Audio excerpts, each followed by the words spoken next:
확실한 두 가지 보증이라는 제목으로 함께 말씀 나누기 원합니다. 우리가 모두 연약한 인생이죠. 하루하루 우리가 살아가면서 내가 참 이렇게 나약하구나, 연약하구나 날마다 경험하게 됩니다. 내 주먹을 믿으라고 하지만 그렇게 말하는 사람들이 그렇게 강하지 않음을 보죠. 감기 하나도 이기지 못하여서 쓰러지는 인생 아니겠습니까? 내가 뜻한 것, 계획한 것, 내 뜻대로 되지 않고 진행되지 않아서 좌절하고 또 넘어지고 낭망하는 경우들이 얼마나 많은지 모릅니다. 어떨 때는 삶의 무게가 너무 무거워서 그것 때문에 힘겨워하고 버티기 정말 힘들 때가 있죠. 그리고 어떤 분들은 또 여러 가지 이유 때문에 질병, 재정, 관계 이런 것으로 고난이 너무 심하여서 정말 우리 믿음의 근간을 흔들 정도의, 과연 믿음이 사라질 정도의 그런 어려움을 겪기도 하고, 과연 하나님은 나를 사랑하시는가, 이 사랑에 대한 또 희미함 이 더해지는 경우들도 있는 것입니다. 성령께서 우리를 도우지 아니하시면 우리 삶의 무거운 짐들 또 여러 가지 어려움들 능히 우리가 감당할 수 없는 것입니다. 그래서 감사한 것은 하나님께서 우리의 연약함을 알고 계시다는 것입니다. 우리 영혼이 항상 연약함을 가지고 있죠. 그래서 하나님이 모르시는 바가 아닙니다. 질그릇 같은 인생으로 성경은 말씀하고 있는 것이죠. 질그릇은 무엇입니까? 단단하지 않죠. 조금은 손대거나 충격이 가거나 떨어뜨리면 깨지고 부서져 버리는 것이죠. 질그릇 같은 우리 인생, 너무나 약하고 또 우리 힘으로 아무것도 할 수 없음을 누구보다 하나님이 잘 알고 계십니다. 그런데 더 감사한 것은 하나님이 알고만 계셔서 도움을 주지 아니하시면 안 되죠. 하나님께서는 우리의 연약함을 아실 뿐 아니라 넉넉히 도와주시는 하나님이신 줄 믿습니다. 그래서 성령님을 보내주셨습니다. 우리 성령님의 이름이 보혜사죠. 원보혜사는 예수님, 또 다른 보혜사 예수님이 성령님이시죠. 그래서 돕는 분입니다. 돕는 분. 우리 돕다라는 말의 의미가 어떤 의미가 있습니까? 그래서 하나님께서 우리를 도와주셔서 연약함을 능히 이기게 해주시죠. 육의 사람이 육의 한계를, 육신 한계를 뛰어넘어서 영의 사람 되게 하십니다. 그리고 또 함께 또 고난과 영광을 누리는 하나님의 자녀. 지난주 말씀처럼 우리가 상속자다. 이 상속자의 엄청난 특권을 주시는 분이 우리 또 하나님이신 줄 믿습니다. 이 성령께서 이것을 알게 하시고 확신 가운데 살게 하시는데 우리 2부 예배 들으시는 성도님들에게 이 확신과 또 이 믿음으로 충만하시기를 주님의 이름으로 축복합니다. 그래서 오늘 본문에서 바로 우리가 어떻게 신앙의 위기가 오는데 극복하고 승리할 수 있을까요? 그것에 대한 말씀을 계속해서 이제 두 번 남은 로마서 말씀을 함께 나누기 원합니다. 우리가 흔들리거나 패배하지 않도록 하기 위해서 부인할 수 없는 두 가지 보증을 허락해 주시죠. 그래서 한 가지가 성령님의 실제적인 도우심과 강구하심이고, 또 하나는 하나님의 계획적인 의도적이고 지속적인 사랑을 말씀함으로 견고히 세워주시는 것을 보게 됩니다. 먼저 첫 번째 보증으로 이 성령님의 도우심과 강구하심이죠. 우리 성령님은 우리의 연약함을 도와주시는 분이시라고 말씀하는데요. 26절 같이 읽습니다. 이와 같이 성령도 우리의 연약함을 도우시나니 우리는 마땅히 기도할 바를 알지 못하나 오직 성령이 말할 수 없는 탄식으로 우리를 위하여 친히 간구하시느니라. 그래서 성령이 우리의 연약함을 도우신다, 성령도 도와주신다라고 말씀하고 있죠. 연약함이라는 이 단어의 원어적인 의미는 이제 힘없음, 약함, 무능력 이런 의미들이 있습니다. 그래서 몇 가지 영역에서 우리가 얼마나 연약한가, 우리 전후 문맥과 직접적인 관계가 있는 것은 기도죠. 그래서 기도를 할 힘도 없고 할 마음도 생기지 않죠. 성령이 도와주지 아니하시면. 그래서 먼저 이 기도의 연약함이죠. 그리고 하나님 뜻대로 기도할 줄도 모릅니다. 두 번째, 영적인 연약함이 우리에게 있죠. 죄의 잔재로 인한 영적 판단력이 부족하죠. 그리고 불완전합니다. 그리고 하나님의 뜻을 하나님의 영이신 성령께서 알려주시지 않으면 알 수가 없습니다. 영적 무지가 있는 거죠. 그리고 우리 삶의 현장에 연약함들을 자주 경험하죠. 많은 고통, 고난들 가운데서 아파하고 힘들어하고 신음하고 불면에 시달리는 이 여러 가지 또 고통으로 인한 연약함이 있죠. 그리고 또 장래에 대한 불확실성, 그리고 우리가 현재 여러 일들 때문에 낭망하고 실망하는 우리의 모습들을 보게 되어지는 것입니다. 그런데 성령은 이런 연약함을 아시고 아실 뿐 아니라 돕기 위하여 오셨다라고 말씀합니다. 그래서 우리 성령님의 다른 이름이 보혜사죠. 보혜사, 도와주시는 분. 이 돕는다라는 것은 함께 감당한다, 그런 의미가 있죠. 내 옆에서 내 손을 잡아주시고 짐을 져주시는 거죠. 들어주시는 거죠. 그래서 도와주시는 것입니다. 내가 무언가 할 때에 도와주시죠. 성령님이 직접 다 하지는 않으십니다. 내가, 교회가 믿음으로 또 도전을 해야 되는 것이죠. 이와 같이 성령이 우리의 연약함을 도와주시는데 이 바울은 그것을 생각하면서 얼마나 감사해하고 있는지 모릅니다. 고린도전서 후서 12장 9절에 보면 이는 내 능력이 약한 데서 온전하여짐이라 하신지라. 이러므로 도리어 크게 기뻐함으로 나의 여러 약한 것들에 대하여 자랑하리니. 그래서 오히려 바울은 자신의 육신의 가시가 있었죠. 연약함, 그것 때문에 하나님의 강함을 경험하죠. 하나님이 붙드시고 세워주심을 경험하면서 오히려 그것을 자랑하고 간증하는 모습들을 보게 됩니다. 그러면서 우리가 26절 읽었던 하반절에 보시면 우리는 마땅히 기도할 바를 알지 못하나, 같이 읽습니다. 오직 성령이 말할 수 없는 탄식으로 우리를 위하여 친히 간구하시느니라. 우리의 연약함을 잘 아시는 성령께서 우리를 도와주시죠. 특별히 기도를 도와주신다. 말할 수 없는 탄식으로 간구하시죠. 그 성령님을 보게 됩니다. 탄식이라는 단어가 8장에 3번 나오게 됩니다. 지난 말씀에 등장했던 것처럼 먼저 피조개의 탄식이죠. 인간이 범죄하고 죄의 그 결과는 엄청난 파장이 있었죠. 그래서 이 피조개가 탄식합니다. 그리고 우리의 탄식이죠. 성도들의 탄식. 그리고 오늘 본문에는 이제 성령의 탄식이 나오죠. 이 탄식이라는 것은 결국은 인간의 범죄로 말미암아 한 개인에게만 하나님의 심판이 임한 것이 아니죠. 자연계, 사회질서, 모든 것, 우주 만물에 하나님의 심판이 영향을 미치게 되는 것을 봅니다. 그래서 탄식하게 되는데요. 숨이 막힐 정도로 살기가 힘든 그 상태, 그리고 이 깊은 애통, 이것을 탄식이라고 합니다. 특별히 오늘 본문에서는 우리가 성령님이 탄식하는 거죠. 이 성령님이 왜 탄식하십니까? 깊은 애통을 가지고 계신 성령님, 그것은 바로 우리 때문인 거죠. 하나님의 자녀인 우리의 삶을 보면서 기도의 깊이를 경험하고 하나님과 깊은 교제를 나누어야 되는데, 또 예배 가운데 하나님의 영광을 경험해야 되는데, 또 삶의 여러 가지 문제 가운데 다음 주에 살필 결국 로마서 8장 마지막 절, 예수로 말미암아 승리의 삶을 살지 못하고 17가지 강력한 우리 인생의 대적들이 등장하죠. 그것에 취약하게 넘어지는 모습을 보면서 너무 안타까워하시는 것입니다. 깊은 성령의 애통을 보게 되어지는 것입니다. 그런데 두 번째로 감사한 것은 무엇입니까? 우리의 그 연약함을 아시지만 결국은 탄식함으로 끝나는 것이 아니죠. 간구하실 수 있는 분, 그리고 간절히 기도하시는 분, 중보기도 해주시는 분이 우리 성령님이시죠. 27절 같이 읽습니다. 마음을 살피시는 이가 성령의 생각을 아시나니 이는 성령이 하나님의 뜻대로 성도를 위하여 간구하심이니라. 하나님의 성령께서 우리를 도와주시지 않는다면, 여러분, 성령님이 도와주시지 않는다면 어떤 비극이 일어나겠습니까?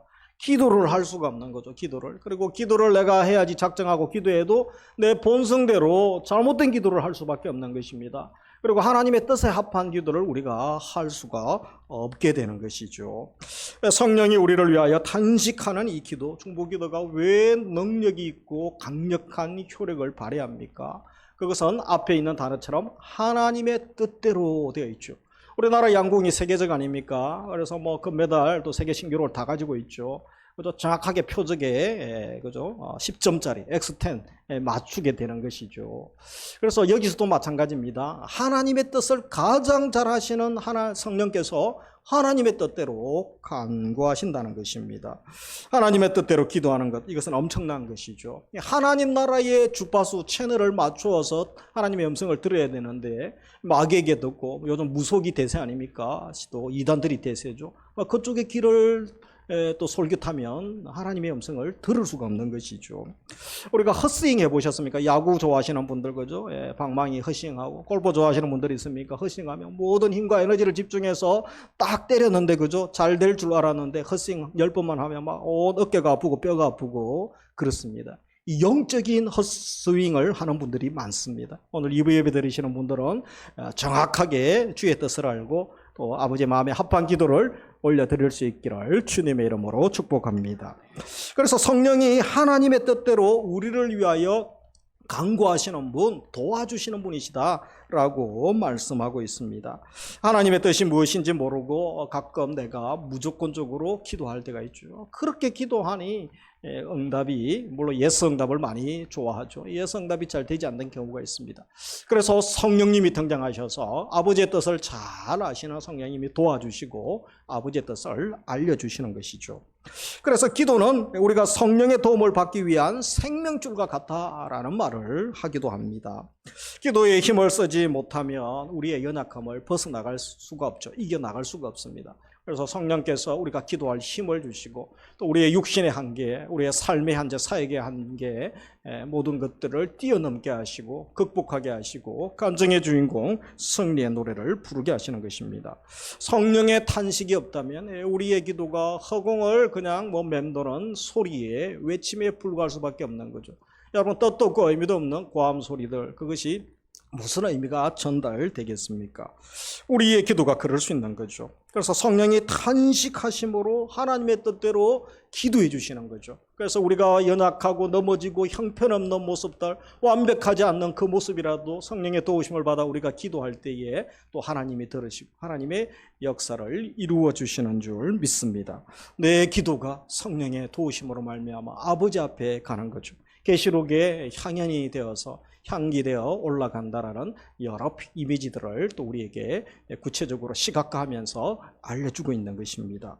그래서 우리가 탄식하며 간구하시는 성령님을 더욱 의지하시고 성령님의 도움을 또 사모하는 삶을 살아갈 수 있습니다. 성령님이 하나님의 뜻대로 정확하게 또 아버지의 마음을 가지고 주의 뜻을 알고 간구하도록 도와주시는 분, 또 친히 기도해 주시는 분, 우리 좋으신 성령님을 또 감사하며 찬양하며 한 주간도 그분의 통치 가운데 살아가시기를 주님의 이름으로 축복합니다.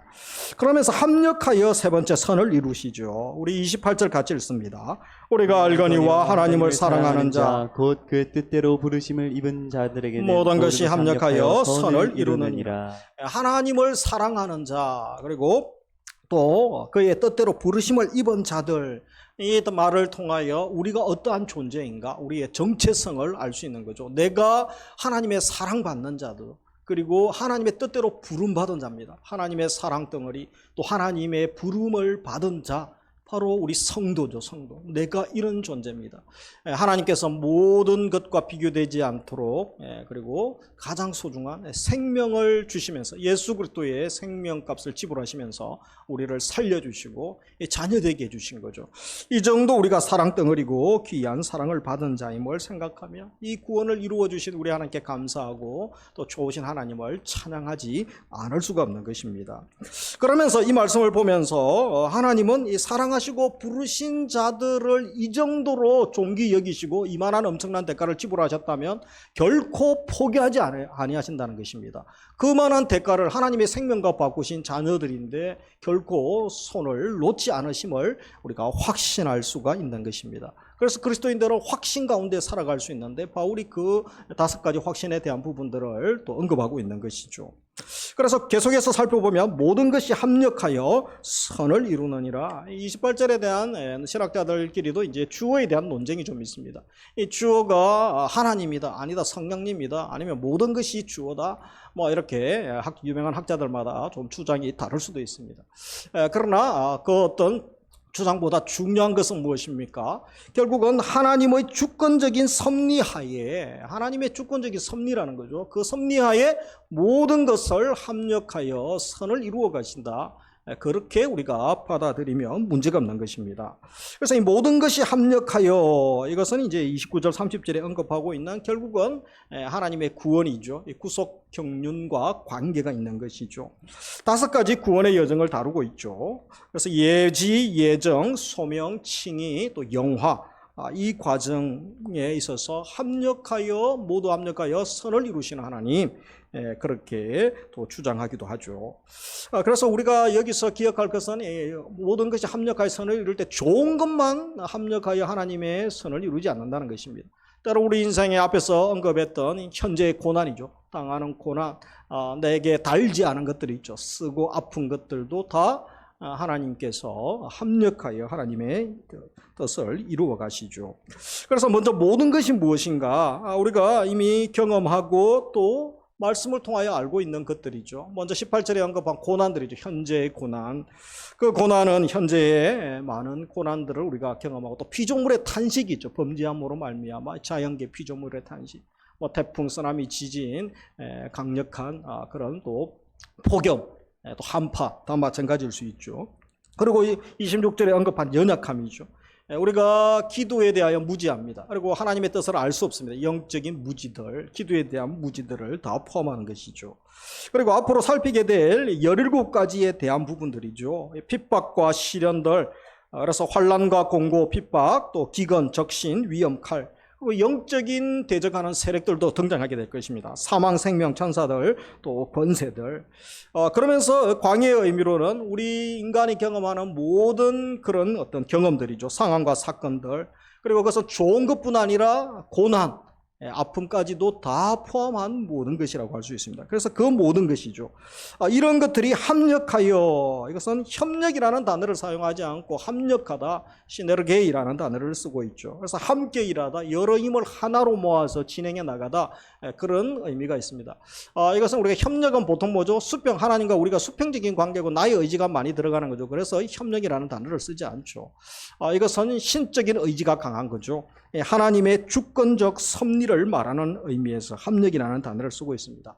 그래서 이 구원의 여정에 있어서 지속적으로 하나님께서 포기하지 않으시고 계속 이를 진행해 가시는 신적인 주권적 섭리인 것이죠. 그래서 모든 상황들이 우연적으로 일어나지 않습니다. 무작위로 일어나는 것도 아닙니다. 이것은 하나님의 주권에 의한 것이죠. 그리고 통일됩니다. 그리고 방향도 한 방향으로 마지막 구원의 여정, 마지막 영화까지 달려가고 있음을 말하고 있는 것이죠. 그래서 모든 것을 하나님이 조율하시고 다 하나님의 시간과 계획 가운데서 하나님께서 주도적으로 이루어 가신다. 그래서 모든 것이 합력하여 선을 이루느니라. 그러면서 마지막에 여기 보면 선을 이루느니라, 이 선이 등장하죠. 아가돈이라고 등장하죠. 우리가 천지를 창조하실 때에 창세기에 보면 이제 토브라는 단어, 하나님 보시기에 좋았더라, 그 선이 있죠. 헬라어에서는 이제 또 예수님도 선한 목자, 그래서 이 아가돈, 이 선한이라는 것을 사용하고 있습니다. 여기에서 이제 구원과 관계된 의미로 사용되어지죠. 우리를 영화롭게 하는 것, 완전한 구원, 궁극적 구원과 관계되는 것이고, 또 우리가 영화롭게 되는 데까지 도움을 주고 영향을 끼친 모든 사건들, 경험의 결과들도 이 선이라고 할 수가 있는 것입니다. 그러면서 우리가 문맥적으로 29절과 연결해 보면 하나님이 미리 하신 자들을 또한 그 아들의 형상을 본받게 하기 위하여 미리 정하셨으니, 그래서 여기에 등장하는 29절에 그 아들의 형상을 본받게 하기 위하여 무엇입니까? 결국 누구 닮아가는 거죠? 하나님의 선이라는 것은 예수님 닮아가는 거죠. 예수님처럼 되고 예수님 닮아가는 것. 마지막에는 우리가 예수님처럼 되죠. 신의 자녀는 신이 되는 거죠. 우리가 신이 되는 거죠. 그래서 이 부분에 대한 궁극적인 그림을 가지고 말씀하고 있는 것입니다. 이 땅에서는 성화의 삶이죠. 예수님 닮아가죠. 죄로부터 해방되고 죄의 세력과 싸우고 이겨나가게 됩니다. 예수님의 품성을 닮아가고 영적으로 성숙해지는 것이죠. 그리고 하나님의 영광을 내 삶의 현장에서 하나님의 선하심과 또 하나님의 성품을 닮아가고 그 풍성한 은혜를 경험하면서 결국은 영화에 이르는 그 모든 과정들을 담고 있다고 할 수 있습니다. 그러면서 우리가 기억해야 될 것은 여기서 말하고 있는 성경적인 선, 이것은 철저하게 무엇과 관계됩니까? 구원, 우리 새세명 축제 앞두고 있는데 이 구원과 관계된다라는 것입니다. 하나님께서 의도적으로 모든 것을 합력하여 선이 되게 하시는 이 작업들을 하나님이 이루어 가시죠. 포기하지 아니하시고 지속적으로 계속 하나님이 주권적으로 진행해 가신다 라고 말씀하고 있는 것입니다. 그래서 우리가 이 말씀을 28절을 좋아하는데 사실 아무에게나 이 말씀이 주어진 것은 아닙니다.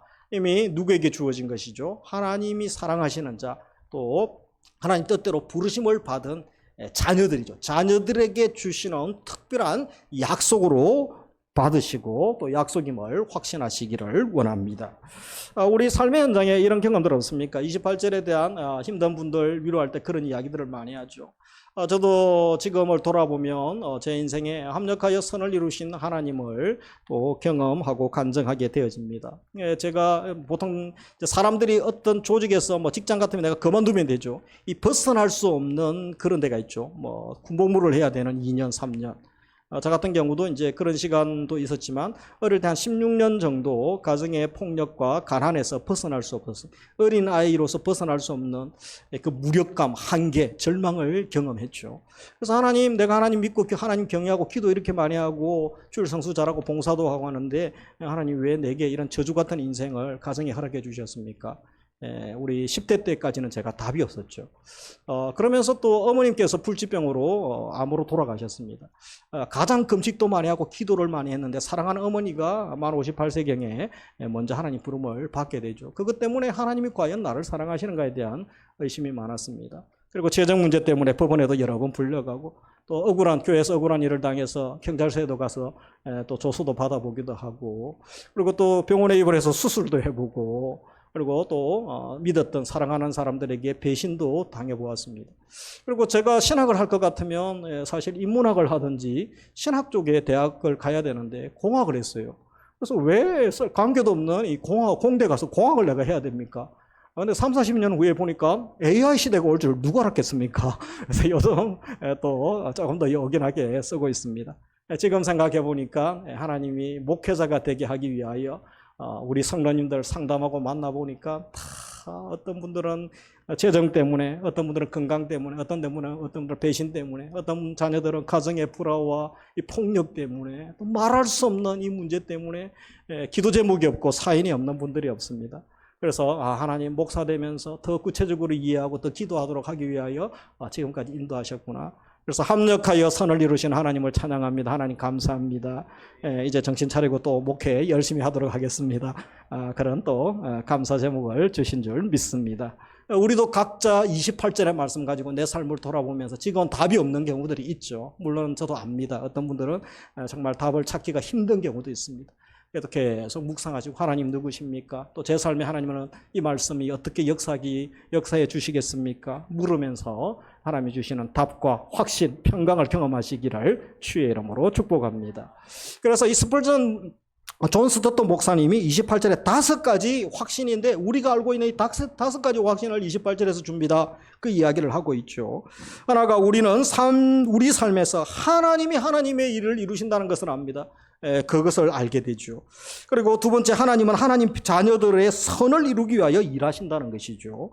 그리고 모든 것에서 하나님께서 우리의 선을 위하여 역사하십니다. 절대적으로 하나님의 뜻을 이루시고 하나님의 선을 이루심에 대한 확신이죠. 모든 것에서 하나님을 사랑하는 자들의 선을 또 이루어 주시고 우리가 마지막에 하나님 사랑받는 자고 또 택함 받은 자, 부름받은 자임에 대한 확신, 이것을 말하고 있습니다. 우리도 말씀에 대한 확신, 그리고 또 하나님이 하시는 일에 대한 그 신뢰, 믿음을 우리에게도 부어주시기를 주님의 이름으로 축복합니다. 그러면서 크게 두 번째 보정으로 하나님의 계획적인 사랑이죠. 이것은 하나님의 섭리와 목적의 확고성을 이야기하는데요.